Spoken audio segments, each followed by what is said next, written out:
আমি কয়েকদিন আগে সাংবাদিক একটা মত বিনিময় অনুষ্ঠান ছিল, সাংবাদিকদের স্মরণে, ওনাদের সম্মানার্থে, ওনাদের দায়িত্ব কর্তব্য কি এটা কোরআন দিয়ে হাদিস দিয়ে আর বাস্তবতা দিয়ে বলতে গিয়ে একটা কথা আমার ওভাবে বলা ঠিক হয়নি। বলেছিলাম যে সংবাদ এটা নবী থেকে আসা, কারণ নবী মানে সংবাদ বাহক। যারা সত্যের সংবাদ বহন করে নিয়ে বেড়ায় তাদেরকে আল্লাহ রাব্বুল আলামিন এই পৃথিবীতে নবী করে পাঠিয়েছিলেন। কি আমি দলিল দিয়েছিলাম সূরা কলমের 4 নম্বর আয়াত দিয়ে, ওয়া ইন্না লাকা লাআজরান গায়রা মামনুন। আপনি শব্দের দিকে খেয়াল করেন, ওয়া ইন্না লাকা লাআজরান, অবশ্যই আপনার জন্য, অবশ্যই আবার লাগিয়েছেন ওয়া ইন্না লাকা লাআজরান, অবশ্যই আপনার জন্য হে নবী। আবার বলছেন অবশ্যই লাআজরান, পুরস্কার আমি আল্লাহ রেডি করে রেখেছি। গায়রা মামনুন, শেষ হয়ে যাবে না এই পুরস্কার, নিরবিচ্ছিন্ন চলতে থাকবে। কেন এই পুরস্কার দিলাম জানেন? কারণ আপনি এই যে সংবাদ আমি যেটা আপনাকে দেই, এই সত্য সংবাদগুলো আমার বান্দা বান্দীদের কাছে পৌঁছাতে গেলে যে কষ্ট পান, সত্য কথা তুলে ধরতে গেলে যে কষ্ট আসে, আঘাত আসে, যে জুলুম নির্যাতনের স্টিম রোলার আপনার দিকে আসতে থাকে, এগুলো মোকাবেলা করেও আপনি যে সত্য সংবাদ পৌঁছিয়ে দেন, এই কারণে আপনাকে আমি নিরবিচ্ছিন্ন পুরস্কার দেব। সুবহানাল্লাহ বলতে পারেন না? নবী যদি সত্যের কথাগুলো সঠিকভাবে তুলে ধরতে পারে, এই পৃথিবীতে যারা সাংবাদিক তাদেরও উচিত, যারা এই দেশে নেতৃত্ব দেয় তারা যদি আদর্শ হিসাবে নেতা গ্রহণ করতে হলে মুহাম্মদুর রাসূলুল্লাহকে গ্রহণ করবে না? বলেন না কেন? কেউ যদি স্বামী হতে চায়, আদর্শ স্বামী, সে মুহাম্মদুর রাসূলুল্লাহর মতো হবে। কথা বলা লাগবে। কেউ যদি নানা হতে চায়, তাহলে আদর্শ নানা হতে হলে মুহাম্মদুর রাসূলুল্লাহকে ফলো করা লাগবে। কথা বলেন। কেউ যদি রাষ্ট্রনায়ক হতে চায়, তাহলে আদর্শ রাষ্ট্রনায়ক হতে হলে তাকে মুহাম্মদুর রাসূলুল্লাহকে ফলো করা লাগবে। এইটা বলতে বলতে আমার মাত্র 6 মিনিট সময় ছিল, পুরাটা গোছাতে পারি নাই। আমি একবারেই বলেছিলাম, যারা সাংবাদিক, সংবাদ বাহক, আপনাদেরও আদর্শ যেন হয় মুহাম্মদুর রাসূলুল্লাহ। আপনারা সাংবাদিকতা করেন, এটা কিন্তু মহান পেশা বলে আমরা ধরি অনেকে, যে মহান পেশায় আছে। আপনারা মহান পেশায় তখন থাকবেন যখন সত্যকে সত্য বলে তুলে ধরবেন আর মিথ্যাকে মিথ্যা বলে জানিয়ে দেবেন, তখন ওই পেশাটা মহান হবে। কিন্তু সাংবাদিকরা হয়তো অনেকে এখন ওই পথে নেই, তারা সত্য মিথ্যাকে মিশ্রণ করে একটা সংবাদ ছড়িয়ে দেয়, আর এটা সব চাইতে বেশি হয় বাংলাদেশে। কি কথা বলেন না কেন? আমি কয়েকটা সাংবাদিক সংবাদপত্রের রিপোর্ট অনুযায়ী 3 বছর জেলে ছিলাম, বিশেষ করে যুগান্তর, টেলিভিশনের ভেতরে ডিবিসি, সময় টিভি, আর টিভি, এরা এমন এমন ভাবে কালার করার জন্য নিউজ বানায়। হ্যাঁ, আমি কথা বলেছি ঠিক, কিন্তু কথাগুলোরা আগের কথা পরের কথা কেটে মাঝখানটা দিয়ে দেয়। এমন ভাবে হেডলাইন বানায় যে দোষ আমারই মনে হয়, অথচ পুরা 1.5 ঘন্টা 2 ঘন্টা বক্তব্য শোনে না, মাত্র 1.5 মিনিট 2 মিনিট শোনে। আমি সাংবাদিকদের সম্মানার্থে যে কথাগুলো বলেছিলাম, ওখানে প্রায় 6 মিনিট, সেখানে মাত্র 25 সেকেন্ড দিয়েছে, আর 5 মিনিট 35 সেকেন্ড কেটে দিয়েছে। মানুষ তো এমনি ভুল বসবে। আর এটা শোনার পরে আগা নেই মাথা নেই, এই যে কিছু পীর নামে কলঙ্ক, এগুলো আমি কলঙ্কই বলি। কারণ যাদের পেট পোষা ধান্দাবাজি ছাড়া দুনিয়ায় কিছু নেই, খালি গলাবাজি ধান্দাবাজি করে চলছে, মানুষকে ধোকা দিয়ে বোকা বানিয়ে এরা ফতোয়া দেওয়া আরম্ভ করে দিল, হামজা কাফের। আপনি জানেন, কেউ যদি কাফের না হয়, ওইটা কিন্তু ঘুরে যে বলবে তার দিকে যায়। কথা বলেন না কেন? আমার মনের অবস্থা তো আপনি জানেন না, আমি কোন নিয়তে বলেছিলাম, কোন সিচুয়েশনে বলেছিলাম, কোন অবস্থায় বলেছি, ওটা আমি জানি আর আমার আল্লাহ জানে। কারণ আমলের ফলাফল নিয়তের উপরে নির্ভরশীল। ইন্নামাল আমালু বিন্নিয়াত, এই কথা বলছেন। আমার আকীদার বিষয়, তার প্রকাশ করার বিষয় না, এটা তো মনের বিষয়। আমি রাসূলুল্লাহকে খাটো করার জন্য ওনাকে এই সংবাদ সম্মেলনে সাংবাদিকদের এই মত বিনিময় সভায় আমি ওনাকে সাংবাদিক বলে ডাক দিয়েছি না, আমি বলেছি রাসূলও সংবাদ পৌঁছিয়েছেন, আপনারা যদি সংবাদ রাসূলের মতো পৌঁছান আপনাদেরকেও আল্লাহ পুরস্কার দেবে। এই কথাটা ভুল কিসের? আপনি কাটছাট করে শুনলে তো ভুল মনে হবে। এটা নিয়ে সারা দেশে কিছু মানুষ যারা কুয়ার ব্যাং, চার দেওয়ালের মাঝে যাদের অবস্থান, এরা ফতোয়াবাজি আরম্ভ করে দিল। কেন নবীকে সাংবাদিক বলল? অথচ নবী শব্দের শাব্দিক অর্থ হচ্ছে সংবাদ বাহক। যারা সংবাদগুলো বহন করে নিয়ে বেড়ায় তাদেরকে বাংলায় সাংবাদিকই বলে। উনি আমারে বলছে আমি সাংবাদিক নবীকে বলি না, বলি মেসেঞ্জার। মেসেঞ্জার মানে কি? মেসেঞ্জার তো আরো খারাপ শব্দ। ব্যাংকে যতগুলো পোস্ট আছে দেখবেন তার একটা পোস্ট আছে মেসেঞ্জার। এই যে চা মাটি নিয়ে দেয় পানি মানি, তো খুব ভালো পোস্ট। এই কথা বলছে না কেন? রাসূল শব্দটা এসেছে রাসূলুন থেকে, রেসালাত। এই রেসালাত শব্দের শাব্দিক অর্থ হচ্ছে পিয়ন। সংবাদ বহন করে যারা নিয়ে যায় তাদেরকে পিয়ন বলা হয়। কথা বলে না কেন?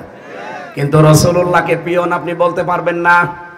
এই হিসাবে আমি যদি মুখ ফসকে বলেও ফেলি রাসূলুল্লাহ বা নবী মানে সাংবাদিক, আমি তো সরি বলেছি, আমি তো মাপ চেয়েছি, এমনকি রাতে তাহাজ্জুদ পড়েও আমি মাপ চেয়েছি। আমি আশা করছি আমার আল্লাহ আমাকে মাফ করে দেবে। কিন্তু আপনি কাফের বলে কি করলেন? আমার মনের অবস্থা আপনি জানেন না। আন্দাজে কাফের ফতোয়া দিয়ে আপনি এখন নিজেই কাফের। আজকে ফেসবুকে একজন লিখেছে অমক পীর সাহেব কাফের, আসলেও কাফের। এত ফতোয়া আসে আপনার। আপনার ফতোয়া তো হাসিনার বিরুদ্ধে শুনি না, আপনার ফতোয়া ডক্টর জাফর ইকবালের বিরুদ্ধে শুনি না, আপনার বিরুদ্ধে ফতোয়া তো ওবায়দুল কাদেরের বিরুদ্ধে শুনি না, আপনার ফতোয়া শাহিন চাকলাদারের বিরুদ্ধে শুনি না। আপনার যত ফতোয়া সব আমির হামজা আর মিজানুর রহমান আজহারির বিরুদ্ধে। আপনি যে নাম নিয়ে বসে আছেন, এই নামটাই তো আমার কাছে মনে হয় যে এটা একটা নতুন জিনিস। ইসলামে পীর বলে কিছুই তো আমরা পাই না। কিসের পীর আপনি? আমি আপনাকে ছোট খাটো করার জন্য না, পীর শব্দটা যে নিয়েছেন এটা কোন জায়গায় আছে বলেন?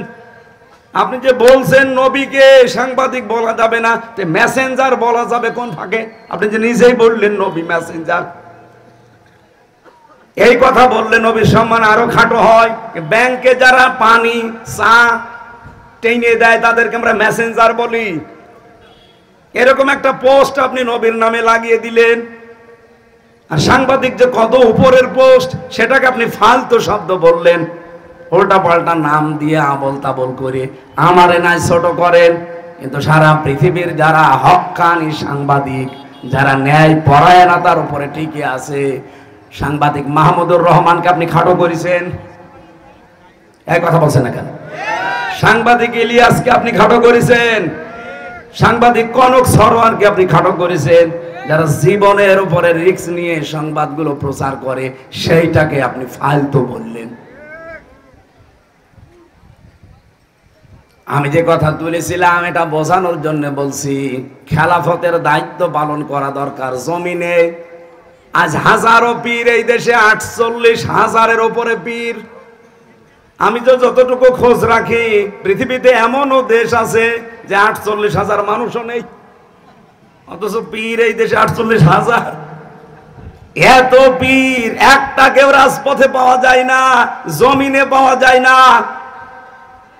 নর্থ সাউথ বিশ্ববিদ্যালয়ে কোরআনের উপরে লাঠি দিয়েছে, থুতু দিয়েছে, সেখানে ফতোয়াবাজি করতে পারো না। 48,000 পীর যদি একবারে রাজপথে নেমে বলে এর বিচার না হলে কেউ দরবারে ফেরত যাব না, বিচার কালকেই হবে। কোথায় আছেন আপনি? আপনি তো শুধু ভড়ি আর জব বানিয়ে ব্যস্ত আছেন। আপনি বলেন তো বাংলাদেশের একটা পীরকে দেখান যার ভড়ি বড় না, দেখান। আমি তো যতগুলো দেখেছি ওদের ভুড়ি আর জহব্বা ছাড়া কিছু পাইনি। এত বড় বড় ভুড়ি, যেটা ফতোয়াবাজি করে কাফের বলে, ওরও ভুড়ি এরকম। চেয়ারে বসলে মনে হয় যে মাগুর মাছ, পেট মোটা মাছ।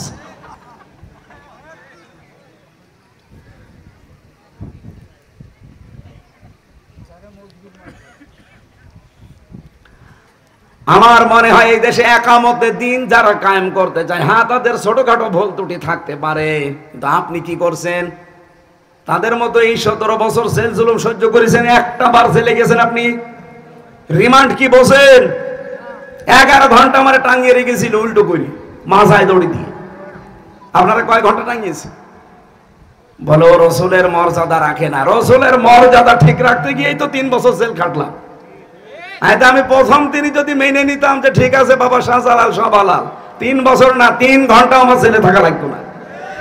আর কুষ্টিয়া থেকে যখন নিয়ে যাচ্ছিল প্রতিমধ্যে আমারে ছেড়ে দিত, কারণ যাওয়ার সময় তো বারবার আমারে বলছিল ছাত্রলীগের শুধু ওলামা লীগ বলে একটা দল ছিল ওই সময়, ছিল না? ওই দলের সদস্য হবেন শুধু বিশ্ববিদ্যালয়, বাকি আপনার কিছু করা লাগবে না, কারণ আপনি আসলে আমরা অনেক মানুষ নিয়ে আসতে পারবো, এই ধান্দা ছিল তারা। আমি একবারে কাটছাট বলেছিলাম না, আপনারা যা ইচ্ছা তাই করতে পারেন। মিথ্যা মামলা দিয়েছেন এটা আমি জানি, যে আরো দিন, কিন্তু আমি সত্যের উপরে যেটা আমি বুঝেছি, এক চুলো আমারে নড়াতে পারবে না। রিমান্ডের পর রিমান্ড দিয়েছে, প্রথম 5 দিন দিয়ে হয়নি, আবার দিয়েছে 5 দিন। আর রিমান্ডে কি সরাসরি জায়গায় আয়না ঘরে নিয়েছে, মাটির নিচে। আমি দেখতাম ওই জায়গায় হঠাৎ রাত 2টার সময় 5-7 জন মুখ বান্ধা আমার পাশ থেকে একজনকে বলছে ওঠেন। ওঠেন মানে? এখন বাজে রাত 2টা, কোথায় যাব? চলেন। ও মনে করছে ছেড়ে দেবে, পরে বের করে নিয়ে খাঁচা থেকে হঠাৎ মাথার উপরে কালো কাপড় লাগিয়ে পেছনে হাত হ্যান্ডকাপ দিয়ে বেঁধে দিল। কান্নাকাটি করছিল মাটির নিচে। আমি সত্য কথা বলছি, এই যে কোরআন আমার সামনে। আমারে বলছে হামজা ভাই গেলাম, এরা যে কি করবে আমার বোঝা হয়ে গেছে। মুখ আমার যখন বেঁধে ফেলেছে কালো কাপড় দিয়ে, হাত যখন পেছনে বেঁধে ফেলেছে, 4-5 জন মিলে নিয়ে যাচ্ছে, তার মানে আমি বুঝে ফেলেছি আমার জীবনের শেষ দিন। এইরকম সিচুয়েশন আমি নিজে ফেস করে এসেছি। আর আপনি ফতোয়াবাজি করেন বসে বসে, না?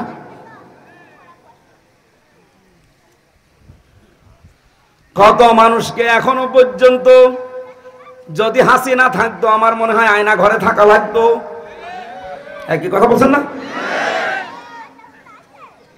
কত মানুষ 5 বছর 7 বছর আমি যেখানে ছিলাম সেই রুমে, তার পাশে দেওয়ালে লেখা ছিল তারিখ দিয়ে 2009-13 সালে ওখানে তারিখ দেওয়া, 8-8-2013 এভাবে তারিখ দিয়ে দেওয়ালে লিখে রেখেছে। এই যে এই নখগুলো দিয়ে খুশিয়ে খুশিয়ে যে ভাই এই যে নাম্বারটা কষ্ট করে লিখেছি, যদি পারেন কেউ বাইরে যেতে এই নাম্বারে বলবেন যে আমি বেঁচে আছি। এই দৃশ্য দেখে একটা মানুষ ঠিক থাকতে পারে? কোথায় 13 সাল আর কোথায় 24 সাল? এতগুলো বছর তার জীবনে চলে গেছে, লোকটা জানে না যে এখন কোন বছর, লোকটা জানে না যে এখন আসলে কোন মাস, কোন দিন, এটা কি বার, কয়টা বাজে, কিছুই জানে না। দিনের পর দিন, বছরের পর বছর তার মাথার উপর দিয়ে, তার জীবনে কোনো ঈদ নেই, জমার নামাজ নেই। একটা মানুষ কিভাবে 8 বছর 10 বছর 14 বছর এভাবে থাকতে পারে? আপনি একটু নিজেকে দাঁড় করান তো। আপনি বড় বড় পেট নিয়ে ফতোয়াবাজি করেন, নিজেকে একটু ওই জায়গায় দাঁড় করান যে কি করে ব্যারিস্টার আরমান 8 বছর কাটিয়েছে। মুফতি ফখরুল ভাই আমার সাথে ছিল, আমার ফাঁসির কন্ডেম সেলের ভেতরে। আমার একদিন বলছে, হামজা ভাই এই যে মানুষ যে শাটপাট হয়ে শুয়ে থাকে, এটা যে কত বড় নিয়ামত আমি জানি। আমার এই পায়ের ভেতর দিয়ে হাত দিয়ে সামনে লোহার ব্যারিকেডের সাথে এই যে হ্যান্ডকাপ দিয়ে আটকিয়ে দিল। এইভাবেই বসে থাকা লাগবে 24 ঘন্টা, কায় তো হতে পারবেন না। আপনি শুনতেছেন, আপনি একটু ভাবেন নিজেকে নিয়ে ওই জায়গায় পায়খানা প্রসাব করার জন্য 24 ঘন্টায় মাত্র 1-2 বার সময় দেবে, তাই 1.5 মিনিট থেকে 2 মিনিট। আরে ভাই 1.5 মিনিট 2 মিনিট তো বসতেই সময় লাগে, এর ভেতরে আপনার টয়লেট শেষ করা লাগবে। আর টয়লেটের তাও তো দেওয়াল, জালানা, দরজা, একেবারে ফাঁকা জায়গা, মাত্র 1.5 হাত একটা দেওয়াল দেওয়া আছে, দাঁড়ালে দেখা যায়, বসলে দেখা যায় না, এতটুকু একটা জায়গা। অথচ সামনে অফিসার বসে আছে। একটা যুবক মানুষ আমার মতো, 33 বছর বয়স আমার, আপনি সামনে বসে বসে লাঠি ঘোরাচ্ছেন, 1.5 হাত 2 হাত মতো একটা সর্বোচ্চ দেওয়াল দেওয়া, এখানে কি টয়লেট করা যায়? এরকম পরিস্থিতি এই মাটির নিচে ঘরগুলো। জীবনে এতগুলো জিনিস ফেস করে আসলাম শুধু রাসূলুল্লাহর এই দল করতে গিয়ে, আল্লাহর নবীর আদর্শে থাকতে গিয়ে, আর আপনি এখন আমারে কাফের বানিয়ে দিলেন। আমি নাই কাফের হলাম, আপনি কি? আপনি তো কাফেরের বাপ।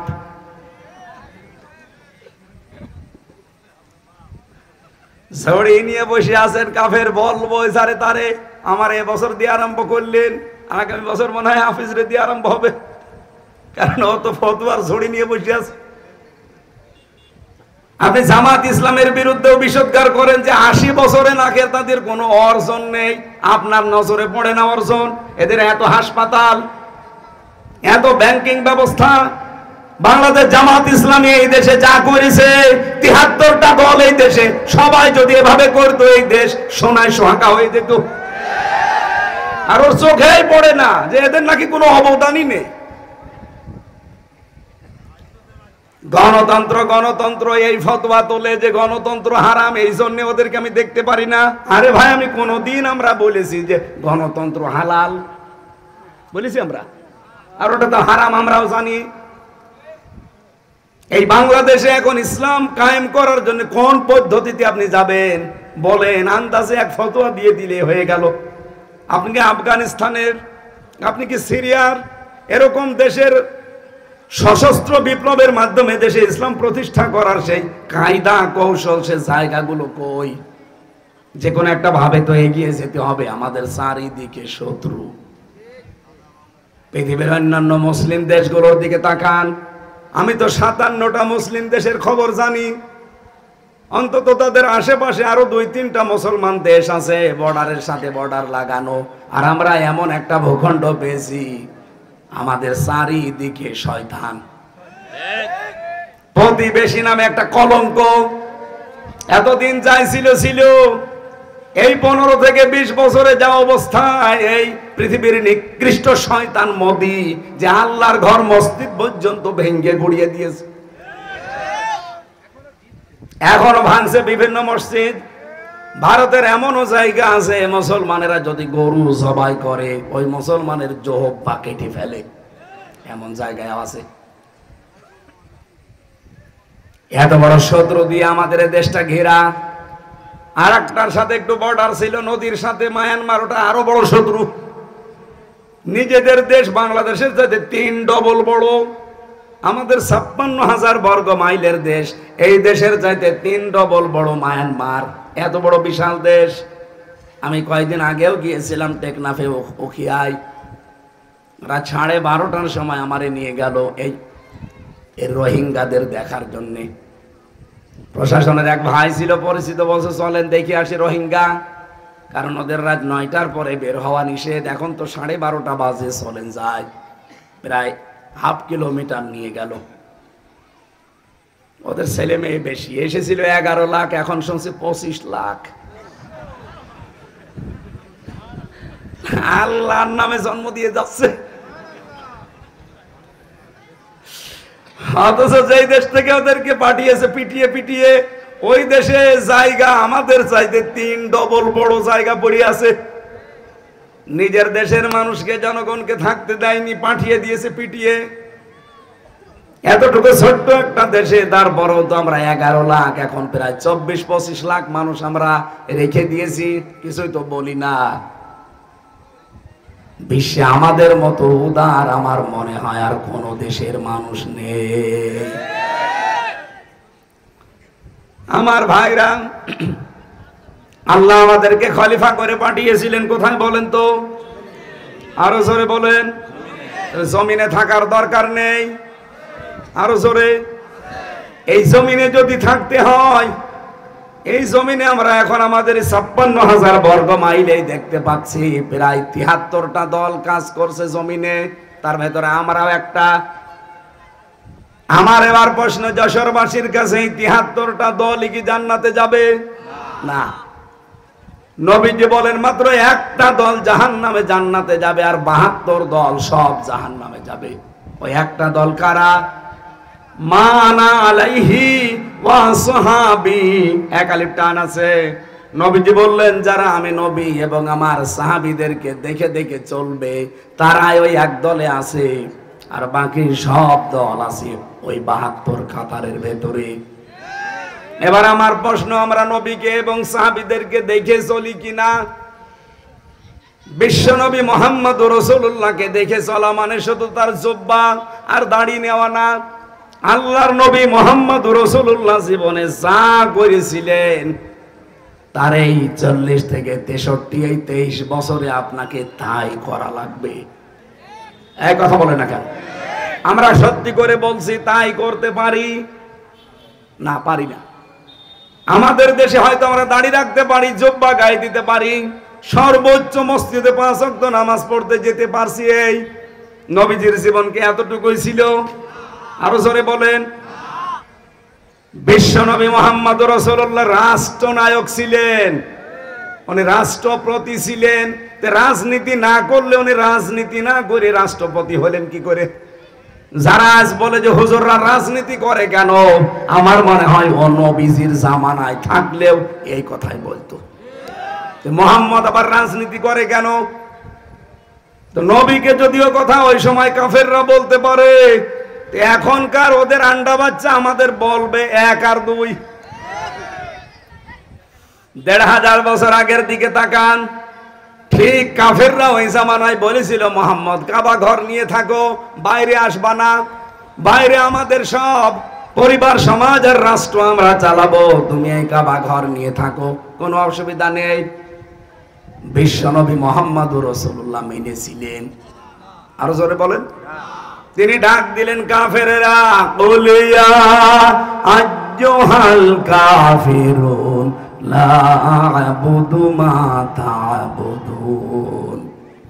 হে কাফেরেরা, তোমরা যার ইবাদত করো আমি তার ইবাদত করি না, আর আমি যার ইবাদত করি তোমরা তার ইবাদত করো না। লাকুম দীনুকুম ওয়ালিয়া দীন, সুতরাং তোমাদের ধর্ম তোমাদের জন্য, আমার দিন আমার জন্য।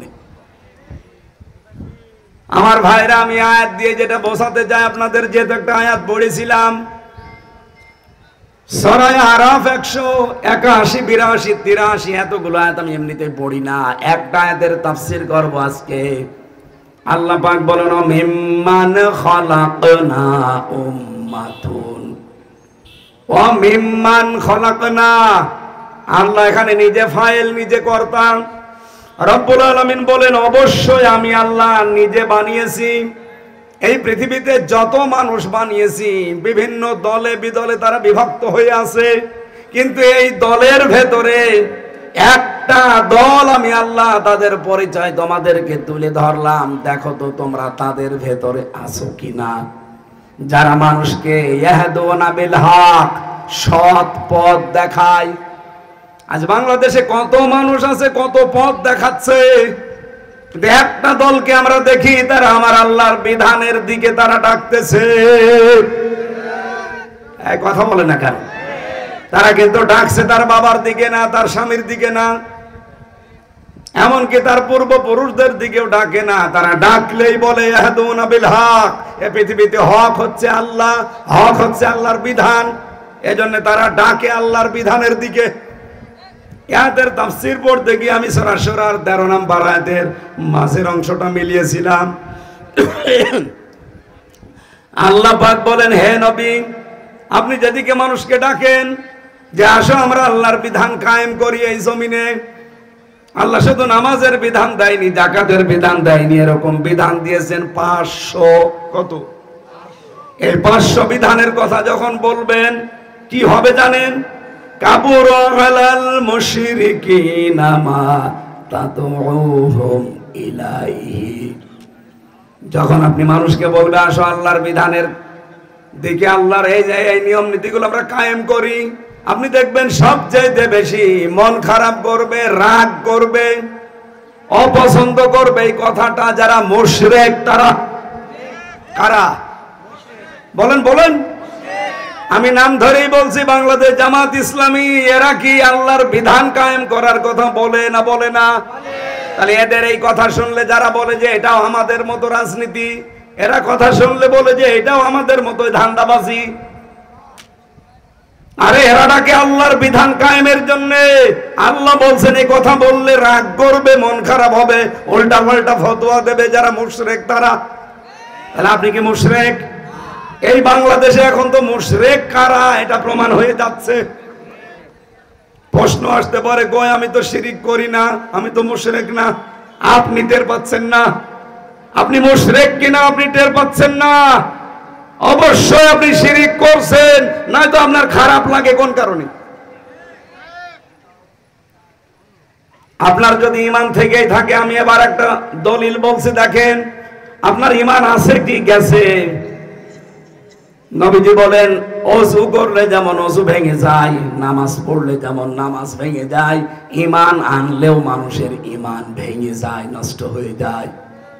আজ যারা দিন কায়েমের কথা শুনলে রাগ করেন, তাদের যে ঈমান ভেঙে গেছে, নষ্ট হয়ে গেছে, এই কারণে তাদের রাগ হয়।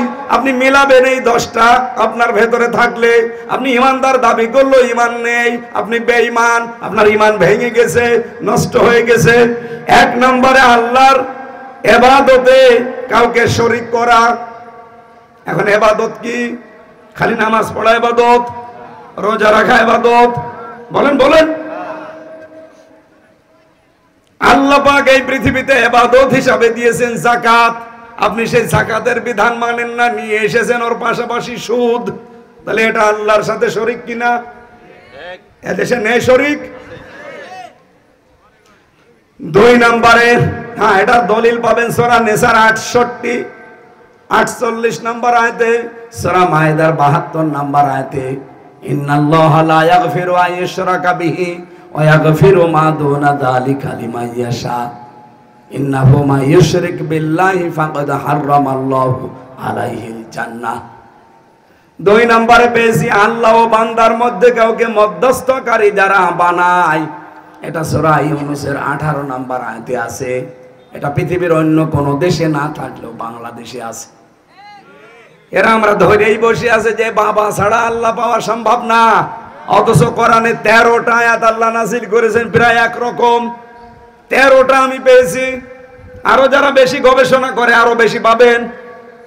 কোরআনে কারিমে আল্লাহ বলেন আমি এবং আমার বান্দার মাঝে কোনো দালাল লাগবে না, কোনো মাধ্যম লাগবে না, সরাসরি তোমরা আমি আল্লাহকে ডাকবে। আলাইসাল্লাহু বিকাফিন আবদা, আমি কি আমার বান্দার জন্য যথেষ্ট না যে দালাল ধরা লাগবে? হ্যাঁ কথা বলেন না কেন? কত পীর নামে ভণ্ড কলঙ্ক, তারা দালাল হয়ে বসে আছে, মধ্যস্থ করবে উনি। আল্লাহ আমার মালিক, আমি তার বান্দা, এর মাঝে মধ্যস্থকারী কেউ লাগবে না। যারা মনে করেন তাদের ঈমান ভেঙে গেছে। এটাকে আমি বানালাম না, কোরআনে আছে। সূরা ইউনূস কত নম্বর আয়াত বললাম? 18। লিখে নেন, তুলে নেন, রেকর্ড হচ্ছে, বাড়িতে মিলাবেন যে আপনার ঈমান আছে না গেছে, আপনি নিজেই টের পাবেন। 3 নম্বরে কাফেরকে যারা কাফের মনে করে না, সূরা আলে ইমরানের 28 নম্বর আয়াতে আছে। 4 নম্বরে মুসলিমদের বিরুদ্ধে মুশরিকদেরকে যারা সমর্থন এবং সহযোগিতা করে, যারা বলে আমরা শরিয়া আইন বিশ্বাস করি না, এরা মুশরিক কিনা বলেন তো? বলেন বলেন? বাংলাদেশে কত আলেম নামে জালেবাজ ইসলাম পন্থীদের সমর্থন করে না, করে মুশরিকদের। তাদের ঈমান আছে না গেছে? আমি মনে হয় এটা বানালাম না। এর দলিল হচ্ছে সূরা মায়েদা 51 নম্বর আয়াত, সূরা তাওবা 23 নম্বর আয়াত। বাড়িতে মিলিয়ে দেখবেন তাফসীর সহ। 5 নম্বরে জাদু করা এবং জাদু শেখানো, জাদু শিক্ষা করা এবং শেখানো, 2টা করলে ঈমান চলে যায়, নষ্ট হয়ে যায়। সূরা বাকারার 102 নম্বর আয়াতে আছে। 6 নাম্বার, দিনের কোন বিধান নিয়ে যারা ঠাট্টা বিদ্রুপ করে, এটা তাওবায় আছে, সূরা তাওবার 65-66 নাম্বার আয়াতে। 7 নম্বরে দিন ইসলাম থেকে যারা মুখ ফিরিয়ে নেয়, সূরা সেজদার 22 নম্বর আয়াতে আছে, আমান আরাদান যিকরি, না আমান আসলামু মিম্মান, না ওটা না, সাতা মনে আসে না আমার কাজের সময়।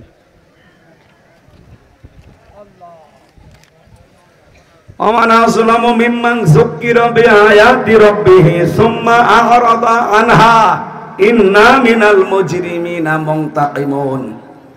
আল্লাহ বলেন বড় জালেম দুনিয়ায় তো ওইটা, যাকে আল্লাহর আয়াত দিয়ে ওয়াজ করা হয়, আল্লাহর কোরআন দিয়ে বোঝানো হয়, আর সে মুখ ফিরিয়ে চলে যায় অন্যদিকে। এর মতো বড় জালেম আল্লাহর কাছে আর নেই। আর এটা বাংলাদেশে বেশি। আমি যা ওয়াজ করছি এ কি আমার নিজের কথা না আল্লাহর কথা? সব নোট করে নিয়ে এসেছি।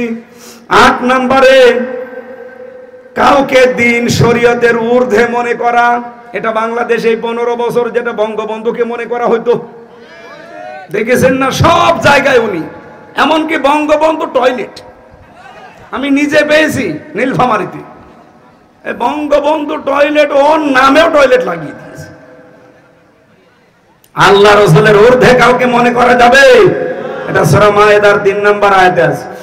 9 নম্বরে রাসূলুল্লাহর ফয়সালার তুলনায় অন্য কোন ফয়সালাকে উত্তম মনে করা, সূরা নিসার 65 নম্বর আয়াতে পাবেন। ইন্না বালা ফালা ওয়া রাব্বিকা, ফালা না, ফালা ওয়া রাব্বিকা লা ইউমিনুনা হাত্তা ইউহাক্কিমুকা ফিমা শাজারা বাইনাহুম সুম্মা লা ইয়াজিদু ফি আনফুসিহিম হারাজাম মিম্মা কাদাইতা ওয়া ইউসাল্লিমু তাসলিমা। 10 নম্বরে মুহাম্মদুর রাসূলুল্লাহর আনিত বিধানকে অপছন্দ করা, এটা পাবেন সূরা মুহাম্মদের 9 নম্বর আয়াতে, সূরা নিসার 64 নম্বর আয়াতে। আল্লাহ পাক যে বিধান নবীজির মাধ্যমে আমাদেরকে দিয়েছেন, তার তুলনায় যদি অন্য কোন বিধানকে কারো ভালো লাগে, পছন্দ হয়, তার ঈমান আছে না গেছে? এই বাংলাদেশে এবার আপনি মিলান এই 10টা, আমার মনে হয় 100 জনের বহু মানুষের ঈমান আর নেই, ভেঙে গেছে। এখন যাদের ঈমান নেই তাদেরকে আমরা কি বলি? মুশরিক। বলেন বলেন। যারা শিরিক করে তাদেরকে আমরা মুশরিক বলি, যেহেতু তাদের ঈমান ভেঙে গেছে, নষ্ট হয়ে গেছে। সুতরাং মুশরিকদের কাছে আল্লাহর দ্বীন কায়েমের কথা বললে খারাপ লাগবে, কষ্ট হবে। এই বাংলাদেশে আপনি তাহলে মুশরিক, আপনি যে কোনো ভাবে শিরিক করছেন, আপনার ঈমান কিন্তু শেষ। আবার বলছেন নবায়ন করি, আবার সঠিক জায়গায় আসেন। তাহলে আল্লাহর দৃষ্টিতে এই পৃথিবীতে হক দল, হেদায়েত প্রাপ্ত মানুষ তারা, যারা আল্লাহর এই হক পন্থায় মানুষকে ডাক দেয়। আর এই দেশে দেখেন কত মানুষ কত দিকে ডাকে। আমরা গ্যারান্টি দিয়ে বলতে পারি আমরা বাবার দিকে ডাকি না, আমরা মানুষের তৈরি করা আইনের দিকে ডাকি না, আমরা ডাকি কার? বিধানের দিকে। এবং এই ও বিহিয়া দিলুন 2 নম্বরে এই বিধান দিয়ে যারা ন্যায় বিচার কায়েম করতে চায়, আল্লাহর বিধান ছাড়া ন্যায় বিচার কায়েম করা সম্ভব না। তার প্রমাণ এতদিন আমরা পাইনি, আমি নিজেই তো পেলাম। এই 3টি বছর আমার জেলে থাকা লাগতো না যদি আল্লাহর বিধান এই দেশে কায়েম থাকতো। কত লক্ষ লক্ষ মানুষ জেল খাটে, আমার মনে হয় শুধু আল্লাহর বিধান এই দেশে না থাকার কারণে। আমার সাথে একজন খাবার টেনে দিত জেলখানায়, উনি আজ 6 বছর জেলে আছে। জিজ্ঞাসা করলাম ভাই কিসের মামলা? বলছে আমার শত্রুতা করে ধর্ষণ মামলা দিয়েছে। অথচ লোকটা এরকম মুরব্বী মানুষ, একজনের সাথে রাগারাগি ছিল, সে পেরিয়ে ওঠে না, শেষ পর্যন্ত তার 6 বছরের একটা মেয়েকে এর নামে ধর্ষণ মামলায় লাগিয়ে 6 বছর জেলে রেখে দিয়েছে। এরকম হাজার হাজার মানুষ জেলে আছে, ও জানেই না যে ওর অপরাধ কি। এটা হইতো না যদি আল্লাহর বিধান থাকতো। এই কথা বলে না, কারণ আল্লাহর বিধান কায়েম হলে জেলে এতদিন থাকা লাগে না। ধরবে, সাক্ষ্য প্রমাণ হবে, সঙ্গে সঙ্গে ফায়সালা শেষ। আমাদের দেশে ধর্ষণ করে হাতে নাতে ধরা পড়ে, বলে ঠিক আছে বিচার হবে, বিচার করতে করতে 12 বছর, কথা বলেন না কেন? ইসলাম যদি কায়েম হয়, ধর্ষণ যদি হয়, ধরা পড়ার সঙ্গে সঙ্গে 3 ঘন্টার ভেতরে বিচার শেষ। খুব বেশি হলেও যদি ছুটির দিন হয়, জমার দিন পর্যন্ত টেনে নিয়ে যায়। সৌদি আরবে একটা মসজিদ আছে, গলা কাটা মসজিদ, ওর পাশে দেখলাম কোর্ট আদালত। আমার সাথে যারা ছিল, এই যে এক হাজী সাহেব ছিল, ওখানে দেখতে গিয়েছিলাম। গলা কাটা মসজিদ ওইটা, জেনা করলে তাদেরকে ওই জায়গায় কল্লা কেটে দেয়। সামনেই বিচারের ব্যবস্থা আছে, কোর্ট আদালত যেটা, ওখান থেকে রাস্তা পার হয়ে মসজিদ, ওখান থেকে রায় দিয়ে দেবে জমার দিন। ওখানে প্রধান বিচারপতি মক্কায় যিনি কাবা শরীফের ইমাম, তিনি উনি বলবে ঠিক আছে, সাক্ষ্য প্রমাণ শেষ, বিচারের রায় দিয়ে দিলাম, ওকে গর্দান কেটে দেন। এসে সবার সামনে জমার নামাজ পড়ে হাজার হাজার মানুষ বের হবে, সবার সামনে ওর কল্লা কেটে আলাদা করে দেবে। বাংলাদেশে আমার মনে হয় একটা যদি এই চৌগাছা কেন্দ্রীয় মসজিদে করা হয়, এদেশের কোন মানুষ আর ধর্ষণের নাম মুখে আনবে না। এইটা আল্লাহর বিধান। এরকম 500 বিধান আছে আল্লাহর, এগুলো যদি কায়েম হয় তাহলে বিহি ইয়াদিলুন, ন্যায় বিচার কায়েম হবে। কে বলছেন এটা? ওনার কথায় কোনো মিথ্যার সংসব আছে? লেশ মাত্র আছে? সুতরাং বিশ্বাস আসে না কোন কারণে? আমরা তো তার কথাগুলো আজ এই জমিনে প্রতিষ্ঠা করে ন্যায় বিচার কায়েম করতে চাই। 54 বছর তো দেখলেন উল্টাপাল্টা, কিছুই করতে পারেননি। এবার এটা একটু দেখা যায় না? টেস্ট করার জন্য হলে একটু দেখেন। বাংলাদেশে অন্যান্য দল যারা আছে আপনি তাকান, তারা এখন বিভিন্ন রাষ্ট্রদূতের কাছে ধর্ণা দেয়, অথচ আল্লাহর রহমত অন্যান্য দেশের রাষ্ট্রদূতরা এসে ইসলামপন্থী জামাত ইসলামের আমিরের কাছে সিরিয়াল লাগিয়েছে, একটু দেখা করতে চায়। তার মানে প্রমাণ হচ্ছে এই দেশে আমার আল্লাহ মনে হয় এবার ইসলাম কায়েম করে দেবে। কারণ কোরআনে কারিমে আল্লাহ জানিয়েছে, সূরা কসস 5 নম্বর আয়াত, জমিনে যারা জুলুম নির্যাতন অত্যাচারের সবচেয়ে বেশি সম্মুখীন হয়, আল্লাহ তাদেরকে জমিনের নেতা বানায়, উত্তরাধিকারী বানায়, আর শাসন ক্ষমতা দিয়ে দেয়। এই জমিনে যেহেতু সবচেয়ে বেশি প্রাণ গিয়েছে, আপনি দেখেন গুম কমিশন তথ্য দিয়েছে, বাংলাদেশ জামাত ইসলামিয়ার শিবিরের 56% লোক গুম এবং খুনের শিকার, আর বিএনপির 37% লোক। তাহলে সবচাইতে বেশি যেহেতু ইসলামপন্থীরা, সুতরাং আল্লাহর ঘোষণা তো মিথ্যা না, উনি এবার ইসলামকে এই দেশে ইসলামপন্থী মানুষের হাতে তুলে দেবে। আপনি যদি থাকেন, আপনাকে সাথে নিয়ে আমরা ইসলাম কায়েম করব। আপনি যদি না থাকেন, আপনাকে বাদ দিয়ে ইসলাম কায়েম হবে ইনশাআল্লাহ। আল্লাহর কথা আমরা 100% বিশ্বাস করি কিনা বলেন তো? বলেন। সুতরাং এই দেশে হেদায়েত প্রাপ্ত দল এই একটা, যারা এই 2টা গুণে গুণান্বিত। 1 নম্বরে যারা হক পথে ডাকে, সত্য পথে ডাকে, সত্যের পথ দেখায় মানুষকে, ন্যায় পথ দেখায়, আর যারা এই পথ অনুযায়ী ন্যায় বিচার জমিনে কায়েম করতে চায়। এটা যারা করবে তারা এই দেশে হেদায়েত প্রাপ্ত দল। কারা করছে আপনি জানেন না? নাম ধরা লাগবে কোন কারণে? আপনি তো টের পাচ্ছেন না। পারলে আপনি সূরা আরাফের 181 নম্বর আয়াত বিস্তারিত তাফসীর সহ পড়েন, দেখবেন আমি যেটা বলতে চাই এটা চলে আসবে। আপনি আশা করছি এই 2টা গুণ যাদের ভেতরে পাবেন সেখানে থাকবেন। আমিন। যেহেতু অনুষ্ঠানটা ধরা লাগবে, এখন 9:15 বাজে, আমি মাওলানা হাফিজুরকে 2 মিনিট সময় দিচ্ছি। উনি একটা কাজ করবে, কেউ উঠে যাবেন না ভাই, মোনাজাত করে বাড়ি যাবো আমরা, একটু তাড়াতাড়ি ভাই।